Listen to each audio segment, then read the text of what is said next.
ಕಲಬುರಗಿ ನಗರದ ಜಿಲ್ಲಾ ಕಾಂಗ್ರೆಸ್ ಸಮಿತಿ ಕಚೇರಿಯಲ್ಲಿ ಇಂದು 78ನೇ ಸ್ವಾತಂತ್ರ್ಯೋತ್ಸವ ದಿನ ಆಚರಣೆ ಮಾಡಲಾಯಿತು. ಕಾಂಗ್ರೆಸ್ ಸಮಿತಿ ಅಧ್ಯಕ್ಷರಾದ ಜಗದೇವ್ ಗುತ್ತೇದಾರ್ ಅವರು ಧ್ವಜಾರೋಹಣ ಮಾಡಿದರು.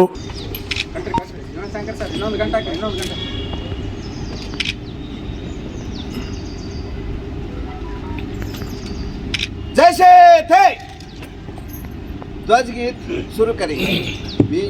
विजय विश्व तिरंगा प्यारा झंडा ऊंचा रहे हमारा, सदा शक्ति सरसाने वाला, प्रेम सुधा बरसाने वाला, वीरों को हर्षाने वाला, मातृभूमि का तन मन सारा, झंडा ऊंचा रहे हमारा, शान नहीं इसकी जाने पाए, चाहे जान भले ही.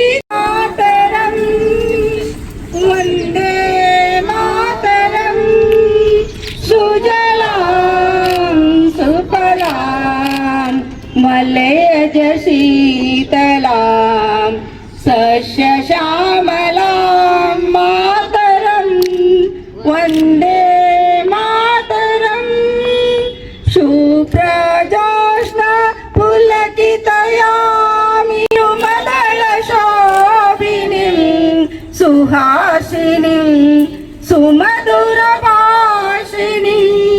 सुखदां वरदां मातरं वन्दे मातरं वन्दे मातरं.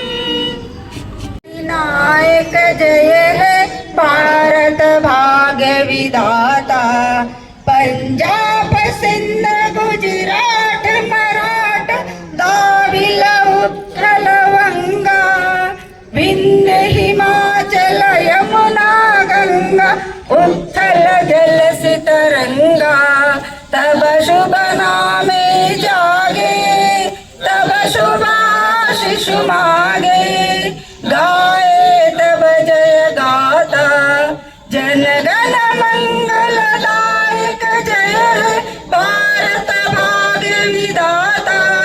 जय है जय है जय है जय जय जय जय है.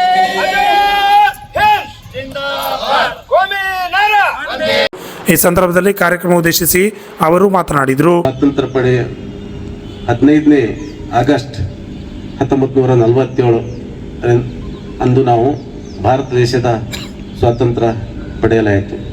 ಈ ಸ್ವಾತಂತ್ರ್ಯ ಹೋರಾಟದಲ್ಲಿ ಸಾಕಷ್ಟು ಜನ ತಮ್ಮ ಪ್ರಾಣವನ್ನು ತ್ಯಾಗ ಮಾಡಿದ್ದಾರೆ. ನಮ್ಮ ಸ್ವಾತಂತ್ರ್ಯ ಹೋರಾಟಗಾರರ ಸಾಕಷ್ಟು ಜನ ನಮ್ಮ ಬಾಲ ಗಂಗಾಧರ್ ತಿಲಕ್ ಆಗಿರ್ಬೋದು, ಸುಭಾಷ್ ಚಂದ್ರ ಬೋಸ್ ಆಗಿರ್ಬೋದು, ಸರೋಜಿನಿ ನಾಯ್ಡು ಆಗಿರ್ಬೋದು, ಝಾನ್ಸಿ ರಾಣಿ ಲಕ್ಷ್ಮೀಬಾಯಿ ಆಗಿರ್ಬೋದು, ಇನ್ನೂ ಸಾಕಷ್ಟು ಸ್ವಾತಂತ್ರ್ಯ ಹೋರಾಟಗಾರರು ಈ ನಮ್ಮ ದೇಶದ ಸ್ವಾತಂತ್ರ್ಯಕ್ಕಾಗಿ ತಮ್ಮ ಪ್ರಾಣವನ್ನೇ ಬಲಿ ಕೊಟ್ಟಿದ್ದಾರೆ. ನಮ್ಮ ಕಾಂಗ್ರೆಸ್ ಪಕ್ಷದ ನೇತೃತ್ವದಲ್ಲಿ ಮಹಾತ್ಮ ಗಾಂಧಿಯವರ ನೇತೃತ್ವದಲ್ಲಿ ಸ್ವಾತಂತ್ರ್ಯ ಹೋರಾಟದಲ್ಲಿ ಸಾಕಷ್ಟು ಕಾಂಗ್ರೆಸ್ ಪಕ್ಷದ ಎಲ್ಲ ನಾಯಕರು ಈ ಸ್ವಾತಂತ್ರ್ಯ ಪಡೆಯಲು ಸಾಕಷ್ಟು ಶ್ರಮಿಸಿದ್ದಾರೆ. ಅವರಿಗೆ ಈ ಸಂದರ್ಭದಲ್ಲಿ ನಾವು ಗೌರವವನ್ನು ಅರ್ಪಿಸಲೇಬೇಕಾಗುತ್ತೆ. ಡಾಕ್ಟರ್ ಬಾಬಾ ಸಾಹೇಬ್ ಅಂಬೇಡ್ಕರ್ ಅವರು ಕೂಡ ಈ ನಮ್ಮ ದೇಶದ ಸ್ವಾತಂತ್ರ್ಯದಲ್ಲಿ ಹೋರಾಟದಲ್ಲಿ ಕೂಡ ಭಾಗಿಯಾಗಿದ್ದಾರೆ ಮತ್ತು ನಮ್ಮ ದೇಶಕ್ಕೆ ಒಳ್ಳೆಯ ಒಂದು ಸಂವಿಧಾನವನ್ನು ಕೊಟ್ಟಂಥ ಒಬ್ಬ ನಾಯಕರು. ನಮ್ಮದೇ ಆದಂಥ ಒಂದು ಸಂವಿಧಾನ ಇರಲಿಲ್ಲ. ಸನ್ಮಾನಿಸಿ ಡಾಕ್ಟರ್ ಬಾಬಾ ಸಾಹೇಬ್ ಅಂಬೇಡ್ಕರ್ ಅವರು ಎಲ್ಲ ದೇಶಗಳ ಸಂವಿಧಾನವನ್ನು ಸ್ಟಡಿ ಮಾಡಿ ನಮಗೆ ಒಂದು ಒಳ್ಳೆಯ ಸಂವಿಧಾನವನ್ನು ಕೊಟ್ಟಿದ್ದಾರೆ. ಈ ನಮ್ಮ ಕೋಮುವಾದಿ ಬಿಜೆಪಿ ಬಂದ ಮೇಲೆ ಎಲ್ಲ ಕೋಮುವಾದಿ ಸಂಘಟನೆಗಳು ಒಂದುಗೂಡಿ ನಮಗೆ ನಮ್ಮ ದೇಶದಲ್ಲಿ ಒಳಜಗಳಗಳನ್ನು ಹಚ್ಚತಕ್ಕಂಥ ಒಂದು ಕೆಲಸ ಮಾಡ್ತಾ ಇದೆ. ಆದರೆ ಕಾಂಗ್ರೆಸ್ ಪಕ್ಷ ಇದು ಯಾವಾಗಲೂ ಮಾಡಿಲ್ಲ. ಎಲ್ಲರನ್ನು ಒಗ್ಗೂಡಿಸಿ ನಮ್ಮ ಕಾಂಗ್ರೆಸ್ ಪಕ್ಷ ಎಲ್ಲರನ್ನು ಸಮಾನತೆಯಿಂದ ಕಾಣತಕ್ಕಂಥ ಒಬ್ಬ ನಮ್ಮದು ಪಕ್ಷ. ಈ ಬಿಜೆಪಿ ಬಂದ ಮೇಲೆ ಒಳಜಗಳಗಳನ್ನು ಹಚ್ಚಿ ನಮ್ಮಲ್ಲಿ ಜಗಳಗಳನ್ನು ಹಚ್ತಾ ಇದೆ. ಅದಕ್ಕೆ ನಾವು ಈ ಸಂದರ್ಭದಲ್ಲಿ ಕಾಂಗ್ರೆಸ್ ಏನು ಮಾಡಿದೆ ಅಂತ ಪ್ರಧಾನಮಂತ್ರಿಗಳು ಕೇಳ್ತಾರೆ. ಕಾಂಗ್ರೆಸ್ ಇತಿಹಾಸನೇ ಒಂದು ದೊಡ್ಡ ಇತಿಹಾಸ ಇದೆ ಈ ದೇಶಕ್ಕೆ. ಈ ದೇಶದಲ್ಲಿ ಮೋತಿಲಾಲ್ ನೆಹರು ಅವರಿಂದ ಹಿಡಿದು ಪಂಡಿತ್ ಜವಾಹರ್ಲಾಲ್ ನೆಹರು ಆಗಿರ್ಬೋದು, ಇಂದಿರಾ ಗಾಂಧಿ ಆಗಿರ್ಬೋದು, ರಾಜೀವ್ ಗಾಂಧಿ ಆಗಿರ್ಬೋದು, ಸೋನಿಯಾ ಗಾಂಧಿ ಆಗಿರ್ಬೋದು, ರಾಹುಲ್ ಗಾಂಧಿ ಆಗಿರ್ಬೋದು, ಸಾಕಷ್ಟು ಆ ಮನೆತನದ ಕೊಡುಗೆ ಈ ಕಾಂಗ್ರೆಸ್ ಪಕ್ಷಕ್ಕೆ ಬಹಳ ಇದೆ. ಈ ಸಂಕಷ್ಟದ ಸಮಯದಲ್ಲಿ ನಮ್ಮ ಪಕ್ಷ ಸಂಕಷ್ಟದಲ್ಲಿದ್ದಾಗ ನಮ್ಮ ನಾಯಕರಾದಂಥ ಸನ್ಮಾನ್ಯ ಶ್ರೀ AICC ಅಧ್ಯಕ್ಷರಾದಂಥ ಸನ್ಮಾನ್ಯ ಶ್ರೀ ಮಲ್ಲಿಕಾರ್ಜುನ ಖರ್ಗೆ ಸಾಹೇಬರು ಅವರು ಅಧ್ಯಕ್ಷರಾದ ಮೇಲೆ ದೇಶದಲ್ಲಿ ಒಂದು ಬಹಳ ಬದಲಾವಣೆ ಆಯಿತು. ಇಂಡಿಯಾ ಒಕ್ಕೂಟ ರಚನೆ ಆಯಿತು ಮತ್ತು ನಮ್ಮ ಕಾಂಗ್ರೆಸ್ ಪಕ್ಷದಲ್ಲಿ ಒಗ್ಗಟ್ಟಾಯಿತು ಅಂತ ಒಬ್ಬ ನಾಯಕರು ಬಂದ ಮೇಲೆ ನಮ್ಮಲ್ಲಿ ಕೂಡ ನಮ್ಮ ರಾಜ್ಯದಲ್ಲಿ ಕಾಂಗ್ರೆಸ್ ಪಕ್ಷ ಸರ್ಕಾರ ಬಂತು.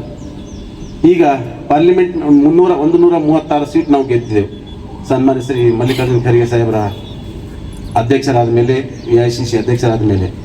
ಅಂತ ಒಬ್ಬ ಧೀಮಂತ ನಾಯಕರು ನಮ್ಮ ಇಂಡಿಯಾ ಒಕ್ಕೂಟ ಪಾರ್ಲಿಮೆಂಟ್ ಎಲೆಕ್ಷನ್ ಒಕ್ಕೂಟ ಮಾಡಿ ಸಾಕಷ್ಟು ಈಗ ನಮ್ಮ MP ಗಳು ಬಂದರು. ಆದರೆ ಸ್ವಲ್ಪದರಲ್ಲಿ ನಮ್ಮದು ಮಿಸ್ ಆಗಿತ್ತು. ಯಾಕಂದರೆ ಈಗ ಅವರು BJP ಅವರು ಪ್ರಧಾನಮಂತ್ರಿ ಆಗಲು ಬೇರೆ ಬೇರೆ ಪಕ್ಷಗಳಿಂದ ಸಹಾಯ ತೆಗೆದುಕೊಂಡಿದ್ದಾರೆ. ಇನ್ನು ಎಷ್ಟು ವರ್ಷ ಪ್ರಧಾನಮಂತ್ರಿ ಆಗಿರ್ತಾರೋ ಗೊತ್ತಿಲ್ಲ, ಇದು ಯಾವಾಗ ಸರ್ಕಾರ ಹೋಗ್ತದೆ ಅನ್ನೋದು ಗೊತ್ತಿಲ್ಲ. ಅದಕ್ಕಾಗಿ ನಾನು ಹೆಚ್ಚಿಗೆ ಸಮಯ ತೆಗೆದುಕೊಳ್ಳೋದಿಲ್ಲ. ನಮ್ಮ AICC ಅಧ್ಯಕ್ಷರು ಇಲ್ಲಿ 371J ಕಲಂ ತಿದ್ದುಪಡಿ ಮಾಡಿ ಈ ಕಲ್ಯಾಣ ಕರ್ನಾಟಕ ಭಾಗಕ್ಕೆ ನಮ್ಮೆಲ್ಲರಿಗೆ ಈ ಭಾಗದಲ್ಲಿ ಒಂದು ಕ್ರಾಂತಿಕಾರಿ ಬದಲಾವಣೆ ಮಾಡಿದ್ದಾರೆ ಅಂತ ಒಬ್ಬ ನಾಯಕರು. ಅದರಂತೆ ನಮ್ಮ ಜಿಲ್ಲಾ ಉಸ್ತುವಾರಿ ಮಂತ್ರಿಗಳು ಕೂಡ ವಿರೋಧ ಪಕ್ಷದಲ್ಲಿದ್ದಾಗ ಸಾಕಷ್ಟು ಹಗರಣಗಳನ್ನು ಬಯಲಿಗೆಳೆದು ತಮ್ಮದೇ ಆದಂಥ ರೀತಿಯಲ್ಲಿ BJPಯವರಿಗೆ ತಕ್ಕ ತರಾಟೆಗೆ ತೆಗೆದುಕೊಂಡು ಸರ್ಕಾರ ಬರುವಲ್ಲಿ ಕೂಡ ಕಾಂಗ್ರೆಸ್ ಪಕ್ಷದ ಸರ್ಕಾರ ತರುವಲ್ಲಿ ಕೂಡ ಅವರ ಪಾತ್ರ ಕೂಡ ಬಹಳ ಇದೆ.